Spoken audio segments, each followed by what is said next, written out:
మీలో ఎంతమందికి తెలుసు వేదవ్యాసుడికి తెలిసిన మహాభారతం రాసింది గణేశుడే అని?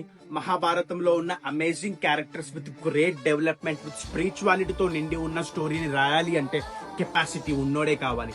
అయితే వేదవ్యాసుడు బ్రహ్మాని అడిగితే బ్రహ్మదేవుడు చెప్తాడు ఈ స్టోరీ రాయాలి అంటే కేవలం గణేశుడికి మాత్రమే సాధ్యమని. అప్పుడు వ్యాసుడు జపం చేస్తే వినాయకుడు ప్రత్యక్షం అవుతాడు. వ్యాసుడు వినాయకుడిని నా మైండ్ లో ఉన్న మహాభారతాన్ని మీరే రాయాలి అని అడుగుతాడు. దీనికి వినాయకుడు ఓకే చెప్తాడు విత్ వన్ కండిషన్, ఎప్పుడైతే నువ్వు చెప్పడం ఆపేస్తావో అప్పుడు నేను రాయడం ఆపేస్తానని. ఇక మహాభారతం రాయడం మొదలవుతుంది. వ్యాసుడు చెప్తూనే ఉంటాడు, వినాయకుడు రాస్తూనే ఉంటాడు. అది ఎంత ఎక్స్ట్రీమ్ లెవెల్కి వెళ్ళిపోతుందంటే ఒక పాయింట్లో వినాయకుడు రాసే ఈక విరిగిపోతే కూడా తన దంతాన్ని విరిచి మరీ రాస్తూనే ఉంటాడు. అందుకే వినాయకుడు ఏకదంతాయ అంటారు. ఇలా ఒక్కరోజు కాదు, 2 రోజులు కాదు, 10 రోజులు వినాయకుడు రాస్తూనే ఉంటాడు, వ్యాసుడు చెప్తూనే ఉంటాడు. ఇలా 10 రోజులు రాయడం వల్ల వినాయకుడు శరీరం వేడెక్కుతుంది.